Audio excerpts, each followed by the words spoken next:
2020년 4.15 총선 이후 대한민국에서 치러진 10개의 공직선거는 모두 부정선거였습니다. 이 다큐멘터리는 대한민국에서 벌어진 부정선거의 진실을 밝히기 위해서 노력해온 평범한 시민들의 투쟁에 관한 기록입니다. 미국을 비롯한 많은 나라에서 부정선거가 일어났다는 사실은 공공연한 비밀입니다. 그런데 대한민국에서 특히 주목할 만한 것은 부정선거를 특정 정당이 기획하고 국가기관이 실행하고 대법원이 이러한 범죄를 덮어줬다는 사실, 특히 고도의 IT가 이러한 선거 범죄에 사용되었다는 사실입니다. 그동안 대한민국의 일반 국민들이 밝혀낸 부정선거의 시나리오는 다음과 같습니다. 민주당이 선거의 청사진을 기획하고 이 청사진에 따라 선관위 서버에서 운영되는 시뮬레이션 소프트웨어가 투표수를 부풀립니다. 실제로 투표수는 여러 가지 방법에 의해 부풀리게 되는데 전자개표기를 사용하거나 가짜 투표지를 만들어 집어넣거나 아예 투표함을 바꿔치기 하기도 합니다. 이후 후보자가 재검표를 신청하면 대법원은 이러한 재검표를 무력화시킴으로써 선거범죄를 덮어줍니다. 물론 이러한 가설은 수사기관이 선관위 서버와 컴퓨터 기기를 압수수색하여 디지털 포렌식을 해야만 확실하게 입증될 수 있습니다. 하지만 그동안 국민들이 투개표와 재검표 현장에서 모은 증거들을 종합하여 가장 설득력 있는 부정선거의 시나리오를 재구성했습니다. 앞으로 영상에서 이러한 부정선거의 가설과 이를 뒷받침하는 증거들을 제시해드리겠습니다.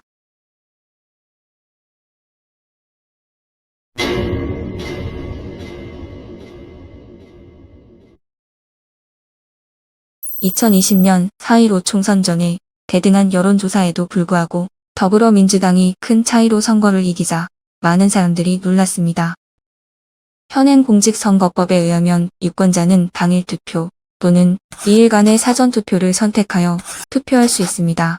그런데 당일 투표일을 법정 공휴일로 지정했음에도 불구하고 사전투표일을 따로 지정하는 것은 부정선거를 위한 것이 아닌가라고 많은 사람들이 의심하고 있습니다.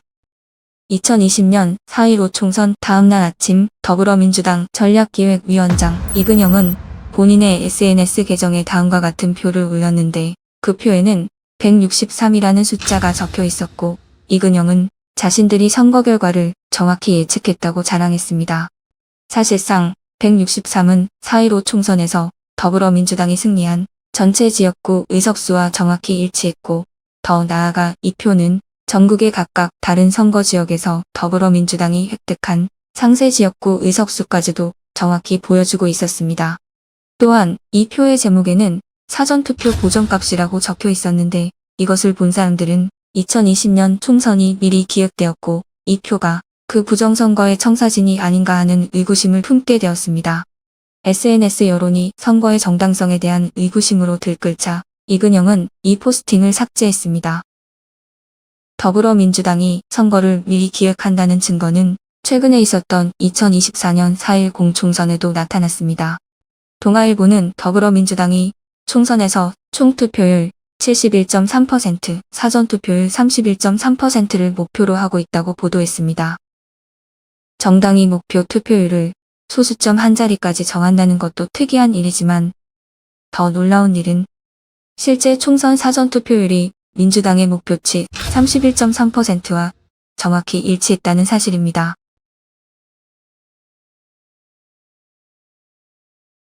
이 지점에서 여러분은 2020년 4.15 총선에서 더불어민주당 전략기획위원장 이근영이 자신의 SNS에 올렸다가 논란이 일자 삭제해버린 선거 청사진을 떠올리실지도 모릅니다. 어떻게 더불어민주당은 선거 전에 미리 지역구 의석수와 사전투표율을 정확히 예측할 수 있었을까요? 그리고 사전투표 보정값은 무엇을 의미하는 걸까요? 사전투표 보정값에 대한 우리의 가설은 이렇습니다. 사전투표 보정값은 더불어민주당이 목표로 하는 지역구 의석수에 따라 결정됩니다. 예를 들어 전체 국회의석 300석 중에 더불어민주당과 국민의힘이 똑같은 의석수를 나눠 갖는 것을 목표로 한다면 사전투표 보정값은 1이 됩니다. 더불어민주당 163석을 목표로 세팅한 2020년 4.15 총선의 경우 사전투표 보정값은 1.71이었습니다. 이에 더하여 선거 청사진에는 꼭 당선시켜야 하는 자당의 후보들, 꼭 낙선시켜야 하는 반대당의 후보들 명단도 포함되어 있습니다.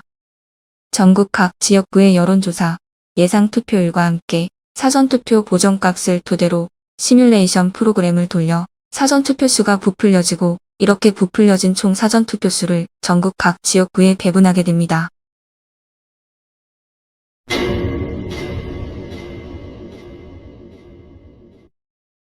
더불어민주당에 의해 기획된 선거 시뮬레이션 청사진은 중앙선거관리위원회에 의해 실행됩니다. 이들은 부정선거의 공모자들로 선거 청사진을 기반으로 사전투표수를 부풀리고 가짜 투표수를 만들어냅니다. 당일 투표는 상대적으로 조작하는데 시간이 충분치 않으므로 주로 사전투표를 활용합니다. 이렇게 부풀려진 사전투표는 통계로는 설명이 불가능한 이상한 숫자들을 만들어내게 되는데요. 선관위는 이러한 숫자들을 선거 결과라고 발표하는 것입니다. 관내 당일이 일어날 여기 선거, 이번 4.15 선거가 일어날 확률을 계산해 보면 몇 경분이 이래. 이 선거판은 도저히 이 세상에 존재하지 않는 선거 결과라는 게. 2020년 선거를 통계 분석한 저서 비밀지령 E- 무한대승의 저자 허병기 교수는 그 결과를 2016년 선거 결과와 비교했습니다. 그래프에서 X축은 사전투표와 당일투표 득표율의 차이, Y축은 지역구의 수를 나타냅니다. 사전투표 득표율이 더 크면 원점의 오른쪽에, 당일투표 득표율이 더 크면 왼쪽에 위치하게 되는 것이지요. 2016년에는 양당 모두 데이터가 원점에 모여 있는데 이는 사전투표와 당일투표 사이에 득표율의 차이가 거의 없는, 즉 인위적 조작이 없이 유권자들이 투표한 결과를 보여주고 있습니다. 하지만 2020년에는 더불어민주당을 나타내는 파란 막대는 모두 원점의 오른쪽에, 국민의힘을 나타내는 빨간 막대는 모두 원점의 왼쪽에 있습니다. 이것은 거의 모든 선거구에서 더불어민주당은 사전투표에서 유리했고 국민의힘은 당일투표에서 유리했음을 보여줍니다. 더구나 그래프는 원점을 기준으로 10% 정도 양쪽으로 배치된 데칼코마니 형태를 나타내고 있습니다. 양당을 제외한 다른 군소 정당들이 원점 가운데 몰려있는 것으로 미루어 보아 조작은 주로 양당을 중심으로 이루어졌음을 알 수 있습니다. 수학적으로 이렇게 분석을 해보면 하면 할수록 이건 부정이다 이런 얘기가 마음속으로 확신이 생겨요. 이건 100% 부정이다. 그 예를 0.001%가 부정이 아닌데 그게 아니라 100% 부정이라고 나옵니다. 수백 수천만의 유권자가 투표하여 선관위가 발표한 결과가 나올 확률은 동전 253개를 던져서 모두 악명이 나올 확률, 즉 거의 0이라고 허병기 교수는 말합니다. 이 그래프는 2024년 4.10 총선의 전국 결과를 나타내는데요. 빨강은 국민의힘이 획득한 의석, 파랑은 더불어민주당이 획득한 의석을 나타냅니다. 당일 투표에서는 전국의 많은 지역에서 국민의힘이 이겼지만 사전투표에서 그 결과가 역전된 것을 볼 수 있습니다. 이러한 경향은 서울과 수도권 선거에서 더 확실하게 나타났는데 당일 투표에서 선전한 국민의힘이 사전투표에서는 서초구 1개, 강남구 3개 지역구를 제외한 모든 지역에서 더불어민주당에게 역전당했다는 것을 알 수 있습니다. 이러한 현상은 사전투표 조작 없이는 현실적으로 불가능한 일입니다.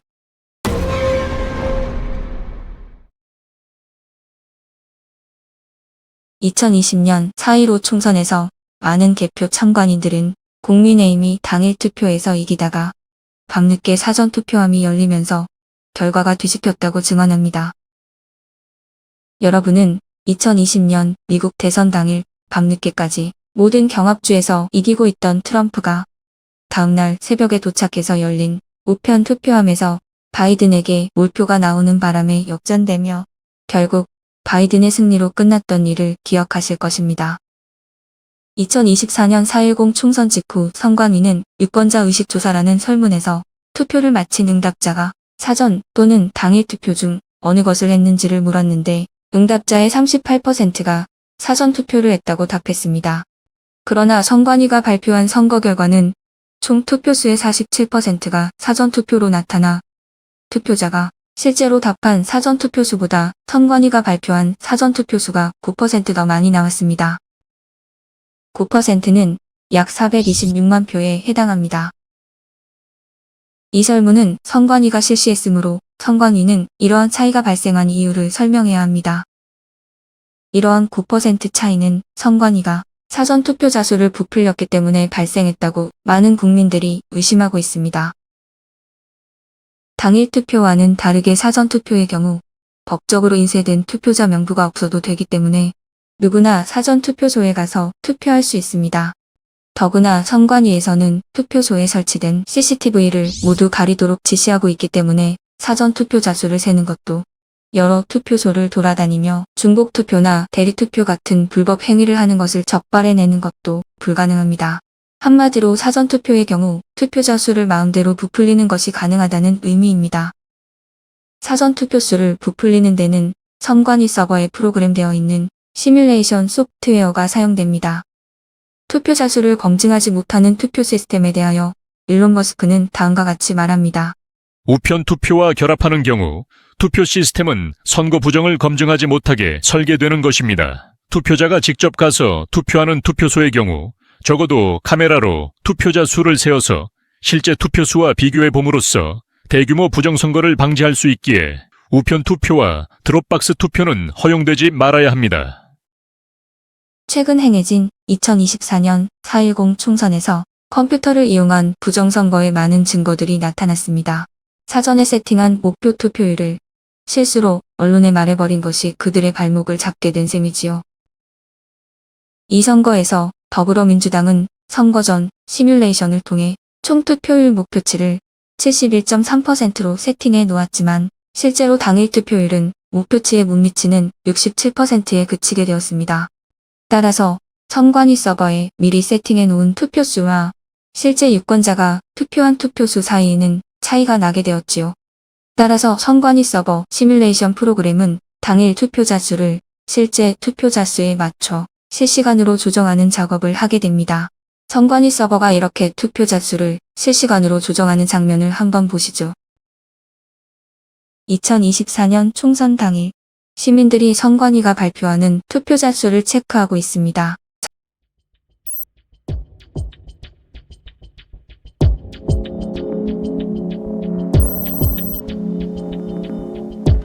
놀랍게도 선거 당일 여러 시점에서 숫자가 감소합니다.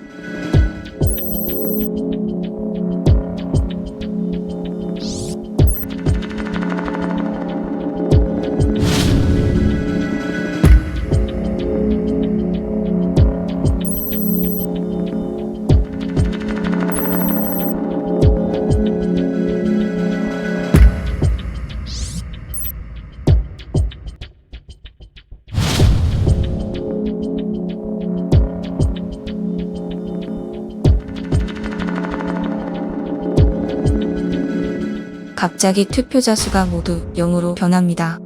그러다가 투표자 수가 한동안 변하지 않고 멈춰 있습니다.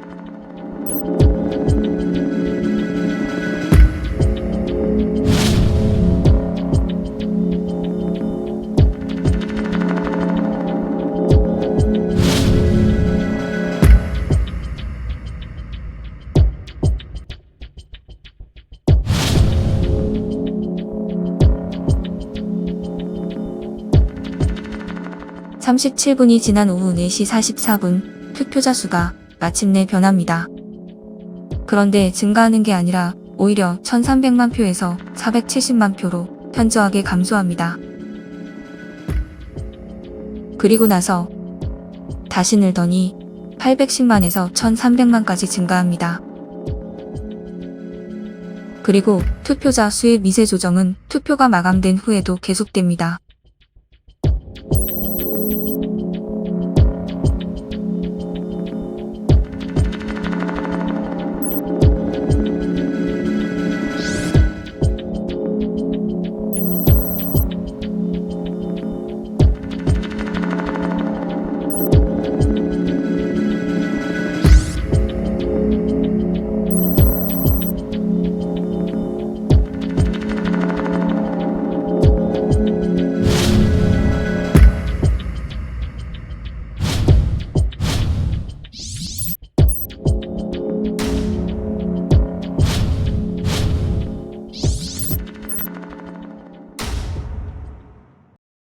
이러한 투표수의 널뛰기 변화는 선관위 발표 결과가 유권자의 실물 투표를 실제로 개표한 결과가 아니라 컴퓨터 프로그램이 만들어낸 숫자라는 사실을 말해줍니다. 선관위가 시뮬레이션에 의해 부풀려진 투표수를 발표하기 때문에 발표된 투표자 수와 개표된 투표지 수 간의 차이가 발생하게 됩니다. 사전투표의 경우 유권자에게 나누어준 투표지수와 투표함에서 나와서 개표된 투표지수는 정확히 일치해야 합니다. 하지만 2024년 총선에서 이 두 숫자가 다른 지역구가 많이 나왔습니다. 어떤 지역구의 경우 유권자에게 교부된 투표지가 투표함에서 다 나오지 않은 경우도 있었고, 반대로 유권자에게 교부된 투표지보다 많은 수의 투표지가 나오는 경우도 있었습니다.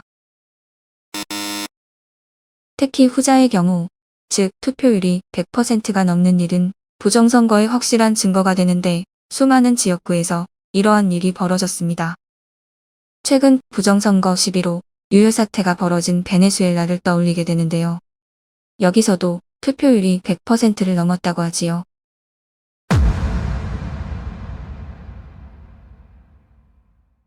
그럼 부정선거는 어떤 수법으로 자행됐을까요? 첫째, 전자개표기를 사용하여 투표수를 조작합니다. 다음은 한 지역구에서 투표된 수백 개의 투표지들이 전자개표기를 통과하면서 스캔되는 장면인데요. 이렇게 무작위로 기표가 왔다 갔다 해야 정상입니다. 하지만 지금 스캔되는 투표지들은 모두 민주당 후보에게 고정되어 있습니다.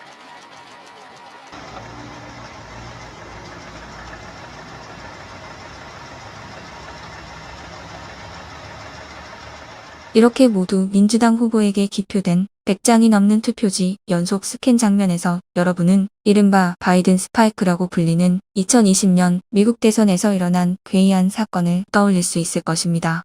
2020년 미국 대선 당일 경합주인 위스콘신과 미시간에서 자정 무렵 중단되었던 개표가 다음날 새벽 4시와 6시 사이에 다시 재개되면서 갑작스럽게 바이든의 득표수가 치솟는 이상급등 현상이 목격되었습니다. 이렇게 한국과 미국에서 일어난 비슷한 사건은 통계 법칙을 거스르는 것으로 선거 조작이 아니면 설명이 불가능한 일입니다. 이것은 이미 분류된 표를 재확인하는 장면도 아닙니다. 개표 매뉴얼에는 투표수 부풀리기 방지를 위해 이미 개표기를 통과해 분류된 투표지들을 중복하여 개표기에 통과시키지 말라는 경고문까지 적혀 있습니다. 중앙일보 기사에 의하면 2020년 4.15 총선 당시 부여 개표소의 참관인들은 전자개표기에서 더불어민주당 표가 실제보다 많이 나오는 것을 목격했습니다. 그들의 항의에 못 이겨 개표 사무원이 전자개표기에 연결된 노트북을 재가동했더니 민주당과 국민의힘 전신인 미래통합당 후보 간의 결과가 뒤바뀌었습니다. 이러한 현상이 부여 개표소의 여러 전자개표기에서 발생한 결과 당선자가 민주당에서 통합당 후보로 바뀌게 되었습니다. 또한 선관위 컴퓨터에 의해 조작된 목표 득표수에 맞춰 만들어진 위조 투표지들이 투표함에 투입되기도 합니다. 개표 사무원이 측면이 붙은 일명 자석 투표지를 떼어내고 있는 장면입니다. 투표자들이 각각 따로 투표함에 넣은 투표지들이 어떻게 이렇게 붙어서 나올 수 있을까요? 이에 대해 선관위 측은 정전기로 인해 붙었다는 말도 안 되는 궤변을 늘어놓았습니다. 그리고 개표소에서는 이렇게 은행 신권 다발처럼 빳빳한 투표지들도 나왔습니다. 투표소와 개표소에서 수많은 사람들의 손을 거친 투표지들이 어떻게 이렇게 빳빳한 상태일 수 있을까요? 선관위는 투표 조작뿐만 아니라 여론 조작을 통해 조작된 선거 결과를 대중이 자연스럽게 받아들이도록 만드는 데 관여한다고 의심받고 있습니다. 사전투표지의 QR코드는 투표를 한 유권자를 식별하고 투표지가 전자개표기를 통과하면서 어떤 유권자가 어떤 후보와 정당에 투표했는지에 대한 정보가 선관위 데이터베이스에 기록되므로 유권자의 투표 성향에 대한 정보에 선관위가 접근할 수 있게 됩니다. 물론 이러한 것은 헌법의 비밀투표 원칙에 위배됩니다.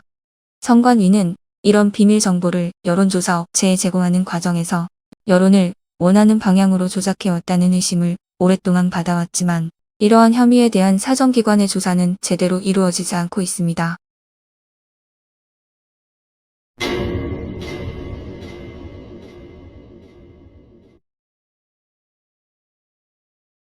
2020년 4.15 총선 직후 대법원에 139건의 재검표가 신청됐지만 극소수만 받아들여졌습니다.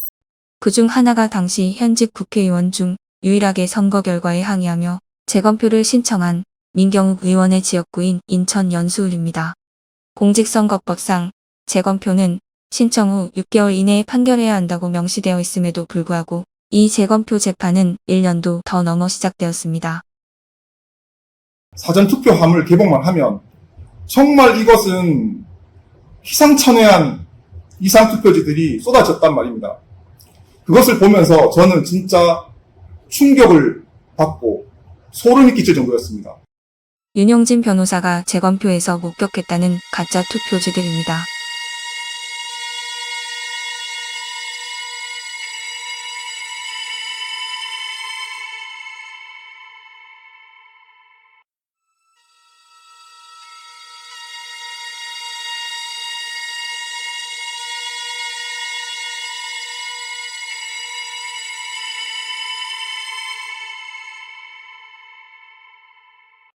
그리고 앞에서 보여드린 개표장의 빳빳한 신권다발 투표지들은 재검표 현장에서도 대량 쏟아져 나왔습니다. 신권 투표지에 대한 선관위의 해명 동영상을 함께 보시죠. 일반 종이와 달리 투표지 분류 시 종이가 걸리는 것을 방지하기 위해 종이가 접힌 후 원 상태로 회복하는 기능이 적용된 특수 재질을 사용하고 있습니다. 그러므로 접힌 자국이 없는 투표지가 돈다발처럼 묶여 다량 발견된 것이 선거 결과 조작의 증거는 될 수 없습니다. 설사 이 해명을 믿는다 치더라도 개표장에 나온 다른 접혀진 투표지들에 대해서는 어떻게 설명할 수 있을까요?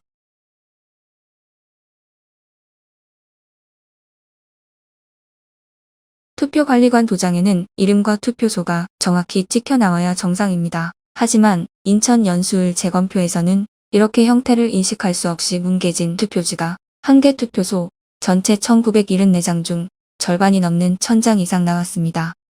해당 투표소의 투표관리관이 재검표의 증인으로 출석하여 본인은 이런 도장을 찍은 적도 심지어 투표일에 이런 투표지들을 본 적도 없다고 증언했지만 재판관인 대법관들은 그 증언을 무시했습니다.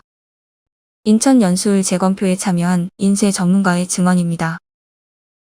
대법관들 세 분한테 박준 변호사가 가가지고 이건 인쇄해서 재단한 거지 우리 국민들이 찍은 투표지가 아니다라고 이렇게 설명을 했더니 조재현이라는 그 대법관이 안 듣겠다고 고개를 돌려버렸어요.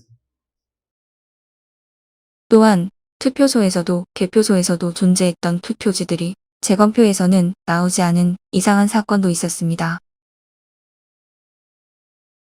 이러한 투표지에 유권자들이 투표했다고 분명히 투표록에 기록이 되어 있었지만 재검표에서는 나오지 않은 것입니다. 이는 개표 이후 재검표 전에 투표함이 통과이 되었다는 강력한 증거입니다. 2022년 7월 대법관 천대엽, 조재현, 이동헌은 민경욱이 제기한 선거 모유 소송에서 피고인 선관위 편을 들어주며 소송을 기각했습니다. 그들이 소송을 기각한 이유로 내세운 논리는 원고 민경욱이 누가 어떻게 부정선거를 저질렀는지 밝히지 못했고 어떤 범죄자도 저렇게 명백한 증거를 남기지 않았을 것이기 때문에 부정선거가 아니라는 그야말로 황당하기 이를 데 없는 궤변이었습니다. 게다가 관행상 대법관이 선거관리위원장을 겸직하도록 되어 있는데 선거 모유 소송의 피고인인 선거관리위원장이 본인 사건의 재판관이 되는 것은 명백한 위헌입니다. 이에 많은 국민들이 대법원의 명백한 편향성과 불순한 의도에 분노하게 되었습니다. 재검표에서 나온 투표지들은 한눈에 봐도 가짜임이 분명했고 종이에 무게를 달아보거나 루페로 투표지를 자세히 들여다보면 진위 여부를 쉽게 확인할 수 있었지만 대법관들은 그런 조사 과정 없이 선거 범죄자들에게 면죄부를 준 채 부정선거 범죄를 그대로 덮어버렸습니다. 투표자들이 던진 투표지를 모두 다 파쇄 내지 소각 처리하고 인쇄소에 새로 만든 투표지들을 투입해가지고 법원에 제출했기 때문에 빳빳한 신권다발 투표지라든지 배춧잎 사전 투표지라는 이런 부정 투표지가 나온 거 아닙니까? 그거를 대한민국의 대법관들이 다 아는 겁니다. 알매도 불구하고 본인들이 그냥 덮기로 결정한 겁니다. 대법관들이 부정선거를 은폐하는 데 공모했다는 가장 확실한 증거는 그들이 비례대표 재검표를 거부했다는 사실입니다. 비례대표 선거는 특정 후보자가 아니라 선호하는 정당에 투표하는 것입니다. 재검표 신청 후 180일 이내에 재판을 끝내야 하는 선거법에도 불구하고 국민혁명당이 제기한 비례대표 재검표 소송은 대법원이 3년이나 지연시켰습니다. 심지어 재판관 민유숙 대법관은 증거로 보존된 비례대표 투표함을 열어보지도 않고 소송을 기각해버렸습니다. 미처 선관위는 사전에 세팅해 놓은 조작 득표수에 맞춰 비례대표 투표지를 준비하지 못했던 걸로 보입니다. 그래서 만약 비례대표 투표함을 개봉했더라면 선관위 발표 득표수와 투표함 속에서 나온 투표지 수 사이에는 큰 괴리가 있어 부정선거임이 너무 명백할 것이기 때문에 민유숙 대법관은 결사적으로 재검표를 막은 것으로 보입니다. 대한민국 총선에서 유권자는 지역구와 비례대표 이렇게 두 장의 투표지를 받습니다. 비례대표 투표는 유권자가 선호하는 정당에 투표하는 것인데 선관위가 부정선거에 사용한 시뮬레이션 프로그램은 지역구 투표수를 계산하기 때문에 여기에 비례대표 투표수를 맞춰야 합니다. 2024년 총선에서 지역구 무효투표는 40만 표 정도였는데 비례대표 무효투표는 지역구의 3배도 넘는 약 130만 표가 나왔습니다. 선관위는 지역구의 경우 가짜 투표지를 만들어 투입했지만 시간과 기술적인 제약으로 인해 비례대표의 경우에는 무효표를 사용하여 투표지 수를 맞춰놓았던 걸로 보입니다. 2024년 비례대표 무효표는 역대 최대인 131만 표였고 개표에 참관했던 많은 참관인들이 기표하지 않은 빈 투표지들이 무더기로 쏟아져 나왔다고 증언한 것이 이 가설을 뒷받침해줍니다. 2024년 총선 이후 대법원에 제기된 재검표 소송을 위한 증거보전 신청은 사법부에 의해 모두 기각되었습니다. 이는 앞으로 이 나라에서 선거를 법적으로 사후 검증하는 일은 불가능해졌다는 것을 의미합니다.